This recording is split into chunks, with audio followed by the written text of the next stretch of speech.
Hi, everyone. Thank you for joining us today. I'm delighted to be hosting our first U.S. Travel Talks webinar focused on NDC. I'm Carolann Martini, Chief Customer Officer at Gray Dawes US. With me today on our panel are thought leaders in our industry, Andy Menkes, founder and CEO of Partnership Travel Consulting, Carmen Smith, Manager Global Travel and Expense, Immunocore, and my colleague Dave Bishop, Chief Operating Officer.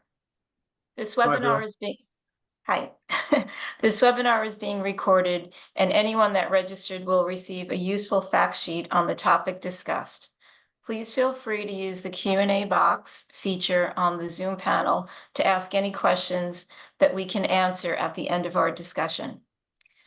So I'm going to start with Andy. Andy, how are you? I'm fine, thank you. Thank you for being here with us. We hear a lot about NDC. Can you give us a definition and explain its advantages over regular GDS content? Sure. And as you can tell, I've heard the question before, and I've come up with 3 definitions of NDC. The first one is it is a small airport in India. We do tend to use 3-letter codes for everything. The second one, which has been the accepted definition, is new distribution capability. I find that to be a bit of an oxymoron in terms of new, because NDC has been around for 10 years. The third definition that I've made up as of this year is not doing corporate. And I'm sure we're going to get into that. In terms of the advantages, it depends on who's being advantaged and who might be disadvantaged. So I'll just speak high level on the platform. The GDS companies, which have been around for as long as I've been in the industry, are using legacy 50-year-old architecture. The airline websites have a more robust user-consumer experience, similar to being on Amazon.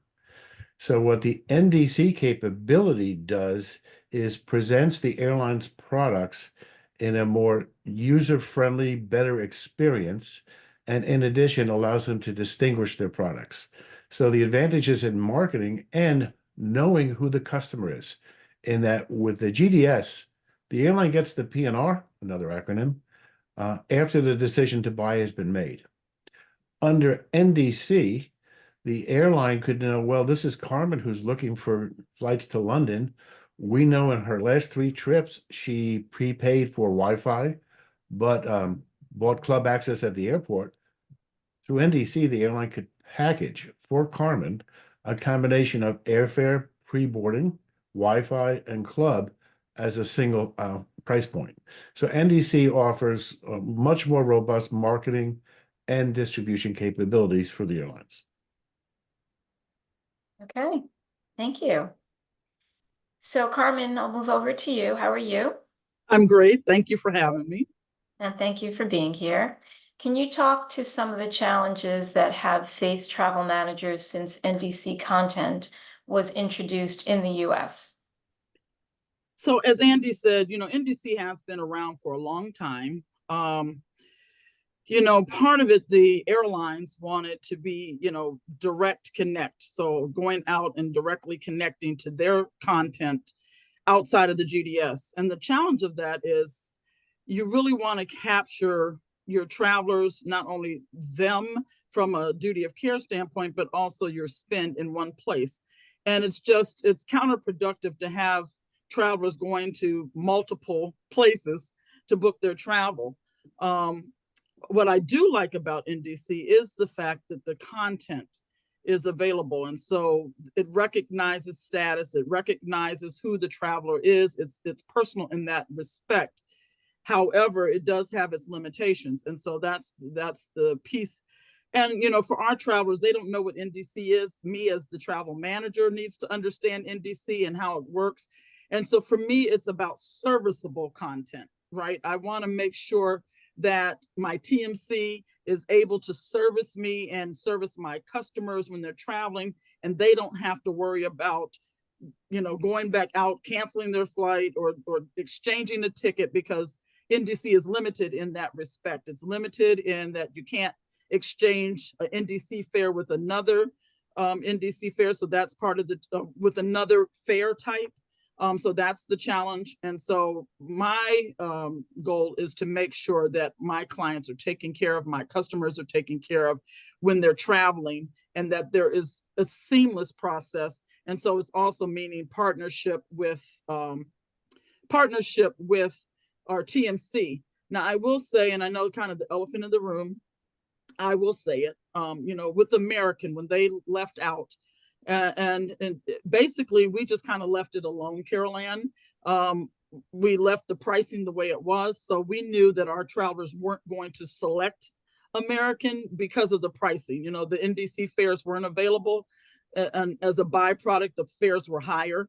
And so our travelers weren't going to choose that higher fare. And we just chose at that time to do nothing about it because we didn't have a conversation of how to transition, you know, from that point. And I think that's going to be the challenge going forward. What are TMCs ready to do to service that NDC content? You know, what are the airlines willing to do for me as a customer who is a direct buyer, but not have me going all over the place to purchase that content? And so I think that's going to be the conversation, is what kind of partnerships and solutions can we put in place and work together to make it effective and make it serviceable. Thank you, Carmen, for that transparency. Definitely a complicated subject. All right, so Dave, let's move over to you. How are you? Very well, thank you. Sitting here in a cold, wet and windy London at the moment. London. So no short sleeves for me. Okay. So Gray Dawes has been leading the UK market with NDC now for nearly 5 years. Can you share with us some of the client benefits that you've seen NDC content deliver? Yeah, sure. So I'm going to answer this in two parts. Firstly, from a practical perspective of our experience over the last 5 years, and then kind of share with you some of the research that we've done in the US market. So one, there's a lot of similarities between the two. If I kind of dial back 6 years ago, we took as Gray Dawes, we took the opportunity to invest in technology to allow us to aggregate content. I mean, this is one of the things that was apparent with NDC initially, is the content wasn't everywhere. There were, the concept of directly connecting with an airline rather than going through the GDS, as our industry has done for, as Andy said, for over 50 years. So we invested in technology from a company called Atris, and what that effectively gives us is an aggregating layer for us to bring content in from low-cost carriers, from the GDS, and from the direct connects, and we've been working with BA, Lufthansa, and recently Air France KLM. So I'm going to kind of give you quite a number of stats, but it will kind of help to frame the argument as we see it at the moment, and some of the challenges that we see happening around, certainly as we go into the US market. So at the moment, we're selling NDC content for our short-haul traffic, which is effectively equivalent to your domestic traveller in the States. So we're selling an NDC ticket on approximately 47% of all of our short-haul flights. We'll sell an NDC ticket. So and that's from our perspective, we're the leading TMC in the UK market on that front. So where we do sell an NDC fare, the fare on average is $111 cheaper. And that kind of hasn't really changed between 22 and 23. It's been fairly consistent. When we initially looked at NDC, we thought it would just be on certain types of fare types, so those kind of maybe those lower non-flexible tickets, the ones that kind of have more of a leisure feel to them. The reality is kind of somewhat different. When we look at what fares are actually being purchased overall, the biggest differences are on those flexible fares. So rather than the restricted tickets. So in the UK at the moment, when we sell an NDC ticket, the average saving is $250 compared to the equivalent fare that's available in the GDS. And that's actually gone up by $38 over the last 12 months. So we're actually seeing that gap widen a bit. And I think that's something that I didn't expect to see. And going back to the points made by Andy and Carmen, what we're not seeing necessarily is that deep personalization that we expected to see from the airlines, kind of recognizing Carmen and her status with X, with X airline. And then, so I think directionally it's coming, and the airlines are certainly talking to us about it, but we're not really seeing anything at scale, nor are we necessarily seeing anything, personalization at a corporate level. So, to Carmen's company or to Andy's company saying, okay, we're going to recognize your size and scale as a business and your loyalty to us as an airline.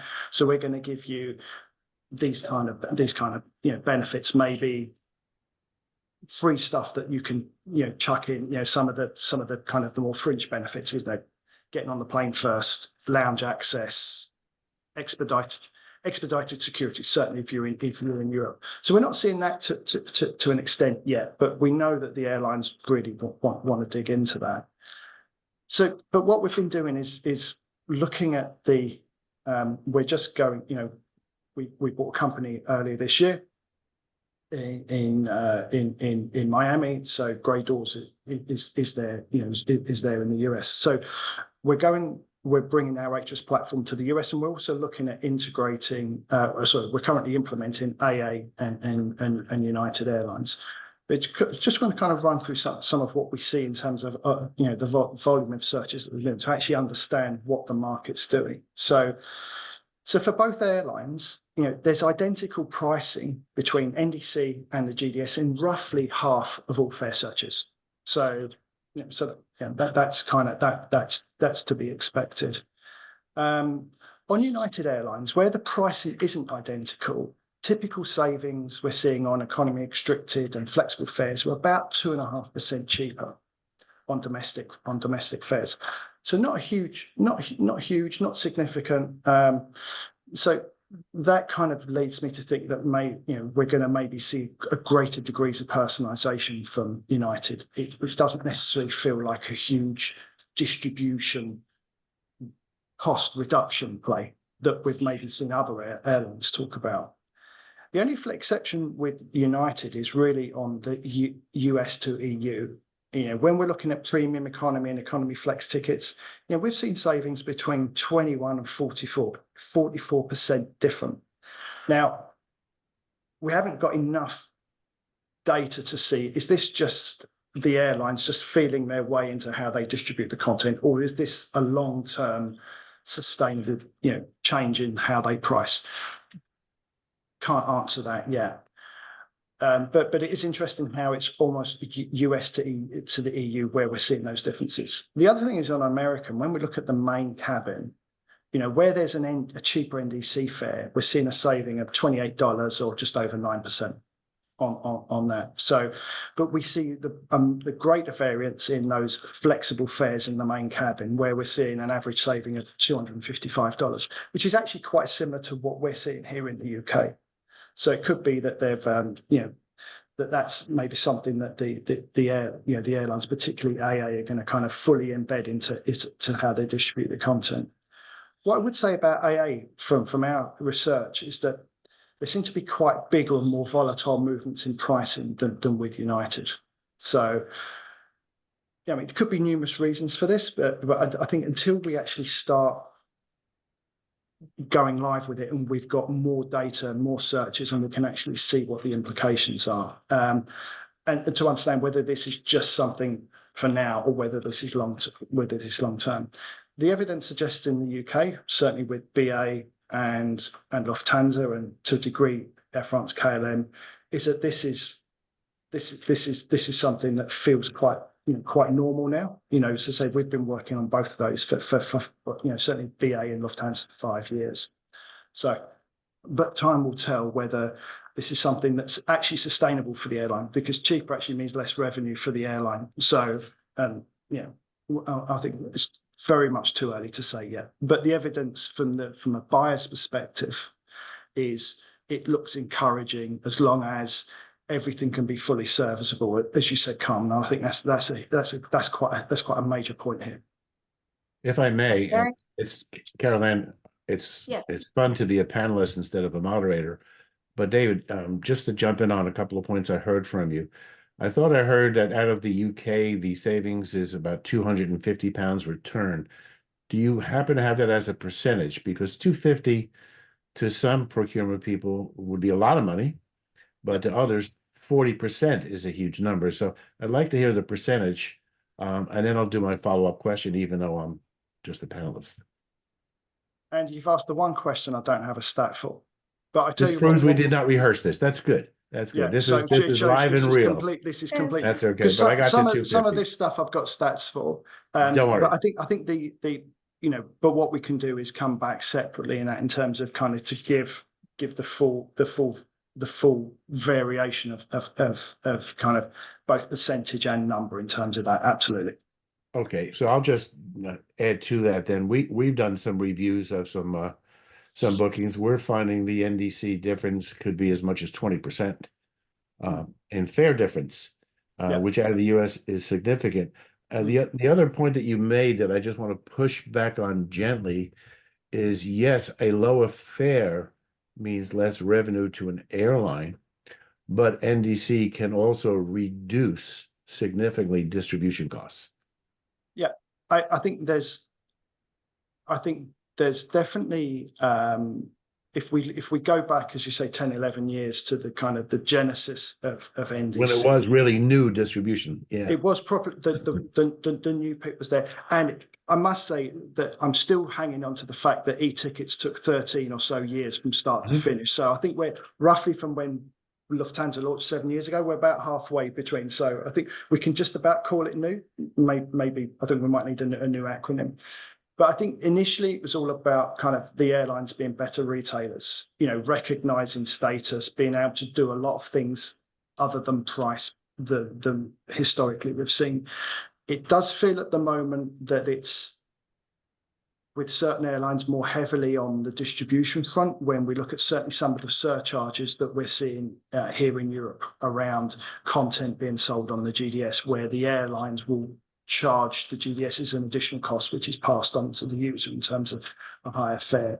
So, but I think to be fair to the airlines, they've had COVID to deal with in terms of their investment cycle and kind of how they've pushed things. And I think if it wasn't for COVID, then maybe they would have been a little bit further along the line.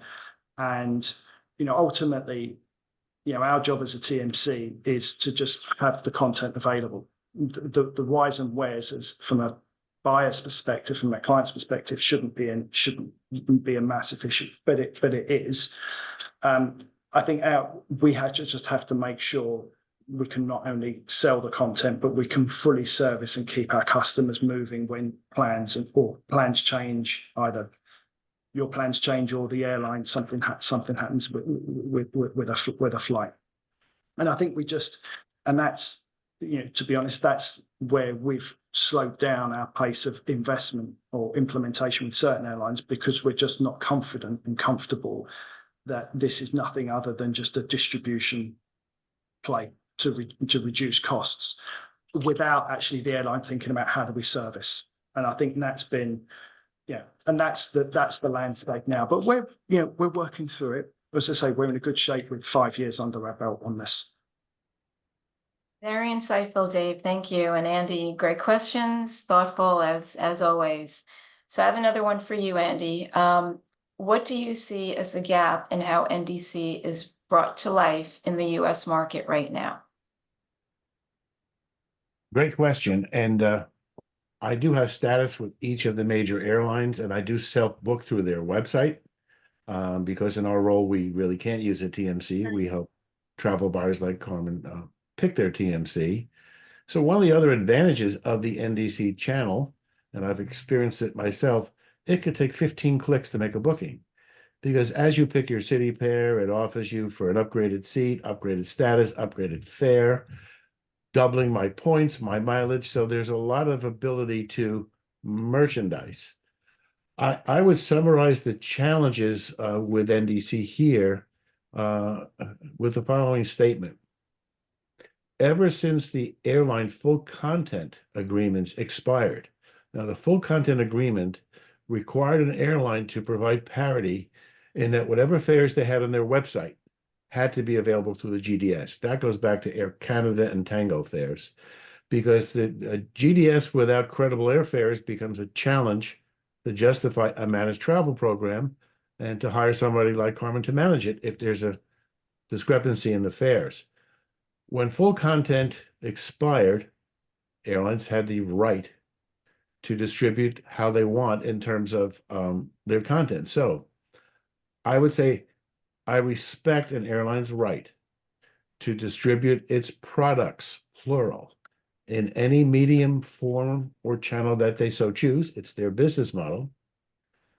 I admire an airline who takes the time to meet with their distribution partners, which are the TMCs, and their ultimate customer, which is the corporate travel manager, to ensure that changes in the booking model don't just take into account great fares, great experience, the end-to-end cycle of traveling, changing, refunding, exchanging, flight disruptions, etc. That needs to be thought out as a complete continuum. It's not a transaction, it's a relationship. Okay. Thank you, Andy. That's always learn something from you, for sure. I just made it up. Yeah. Okay, so Carmen, I have another one for you. One of the benefits we were promised with NDC was personalized content at the corporate or traveler level. What are you most looking forward to with this, and also any trepidation? Well, again, what I'm looking forward to is, as Andy stated, some of the, the recognition of status, the ability that my travelers aren't going out to the website to do comparisons of, what the pricing is, or looking at other sources to, that what we're offering is the quote unquote one true source of information. But the trepidations are, as Andy stated, the continuity of it. What's it going to look like across the board? What is that going to look like from my TMC relationship? Because you don't want the disparity, across airlines, or the fact that you have to go across. And then, I mentioned it earlier, but serviceable content, the benefit of it is that, hey, my travelers will have a seamless way to book travel. They will see all the information that they need to make a qualified and responsible choice, but also that, it won't be a lack of continuity in that, and that they will be able to be serviced, because the last thing that I want is them having to go, as they do in some cases of low-cost carriers, having to go out to that website, having to be responsible for the cancellation of inventory, and having to remember that they have to cancel, or that you have to go choose a seat. I want them to be able to go ahead, within the GDS, within the online booking tool, to be able to make those choices for themselves, or be able to go through an agent, because we have both. We have online, and we have the high touch situation, depending on what it is. And then how is that going to deal with the complexity of travel? Sometimes, how does that relate to international travel versus domestic travel? As David talked about, international or European carriers have been doing this for a long time now. They've had a little bit of a head start, whereas our US carriers, from a consumer corporate standpoint, we're behind the 8 ball. And so what is that going to look like, and how far out do I have to continue? Again, my travelers don't necessarily know the difference of that, but it is my job as a travel manager to make sure that what I'm giving them is a full product, and keeping them from having to go to different sources to look, to check, to do a comparison. And so that's the benefit of NDC, that they will be able to see all content, regardless of where it's coming from. I know David talked about, third-party aggregation, omni-channel, which I'm all for. I don't care if it comes from the GDS or not, as long as it's aggregated into one place that my travelers can book from. So behind the scenes doesn't matter, but in front of, and what my consumers and what my travelers are doing, that has to be seamless. So that the benefit of that is great, but the trepidation is also for the same reasons that I'm excited about it. I see. Okay. Thank you, Carmen. It's fantastic to hear from a buyer's point of view. We appreciate that. So Dave, I have one quick question for you, and then we can look at some Q&A. I know we're running out of time. It is clear that there is a trend towards direct connects with airlines. What about hotels? What trends are there in how Gray Dawes buys? Yeah, so it kind of follows a similar path, really. You know, we looked at, probably 10 plus years ago, we looked at the hotel market and tried to understand, if our clients weren't booking with us their hotel, where were they booking? You know, where were those kind of content sources? And it was clearly the OTAs and the rise of the sort of, Expedia and Booking.com. So we ran through a process of actually aggregating their content in. It looks nice. It's got really clear and easy room descriptions to understand, what the room I'm getting, which is not always the case in other distribution channels. And for us, we kind of looked at, Expedia with their, this year, $80 billion worth of hotel buying power. And that's, if you look at the OTA market in total, it's 3 times the size of the GDS market. So it was kind of, how can we leverage off the back of them and their investment in making the product look retail friendly? And I think that was one of the things that was driving it away.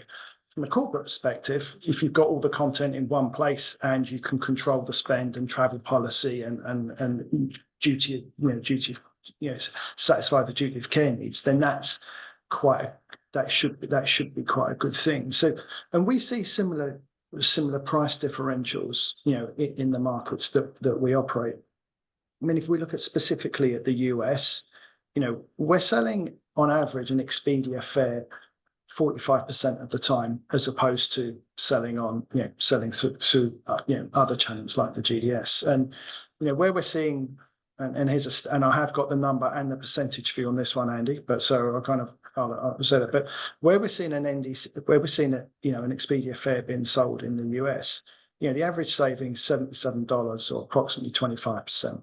So, globally that changes. The UK is slightly different from Europe, but overall, kind of our role is not to say buy here or buy there. It's very much to give a broad range of content.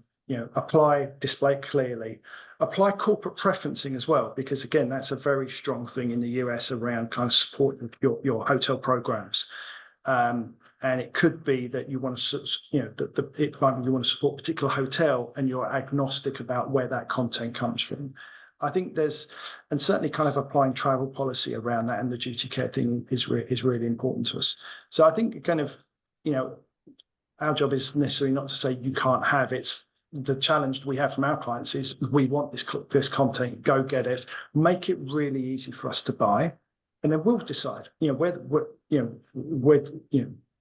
whether we want to buy an Expedia rate, a Booking.com rate, an NDC rate, a GDS rate.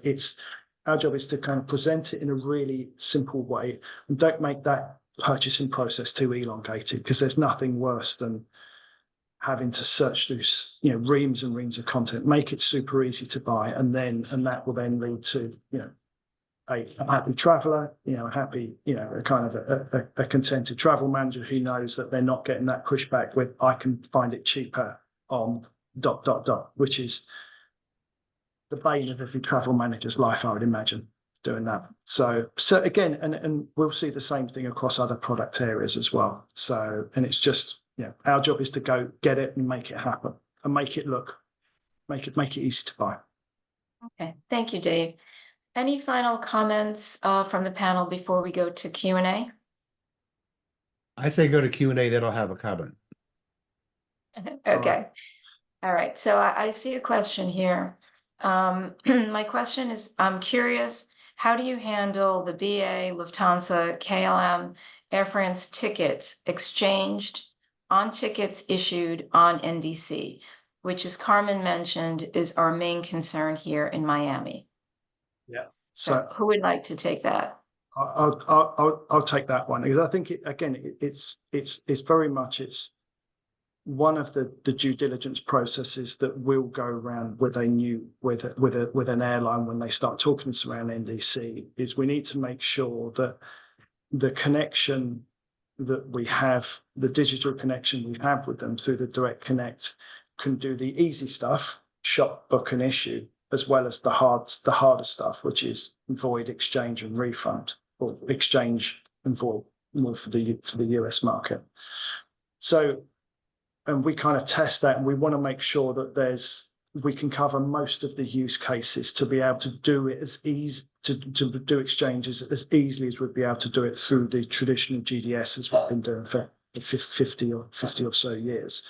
And because what we don't want to be doing is calling the airline and waiting in queues. Now, don't get me wrong, we have done that with some of the airlines that we've connected in the earlier days, whereas they weren't really geared up for the volumes of, the volumes of post-ticket servicing that is delivered from a corporate agency that you don't get from a leisure agency.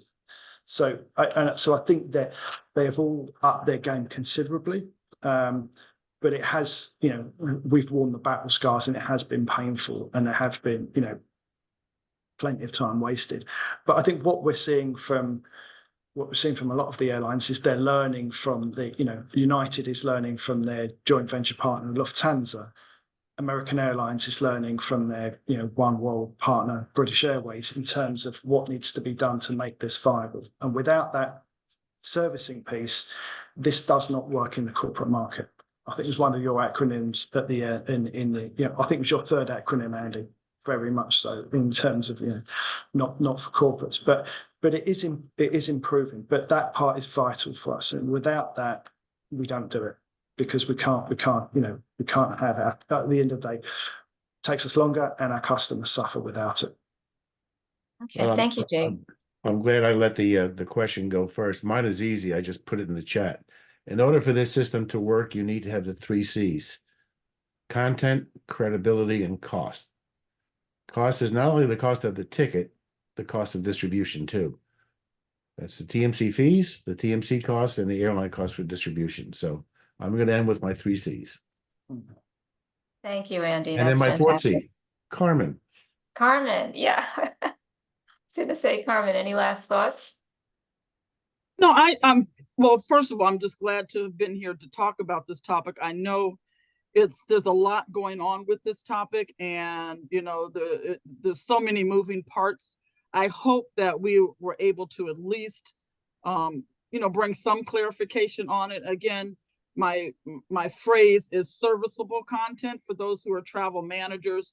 NDC has a lot of components to it, but what is actually serviceable to us as corporate travelers? And so I think that would be, if there's a takeaway that you could take away, ask your TMCs and those who you partner with, whether it's the airlines directly or whether it's the TMC, what is serviceable content? Because again, for me, it's about streamlining, bringing the best possible product, but making sure that it is workable for those who are traveling in my community. Great points, Carmen. Unfortunately, we're out of time. This topic could go on forever, I'm sure. So I want to thank our panelists and all the participants for attending. If there are any unanswered questions, we'll be happy to respond via email. Please join us again in the new year for more episodes of Travel Talks. There'll be details forthcoming in 2024. And I'd like to wish everyone a wonderful holiday season. And thank you again.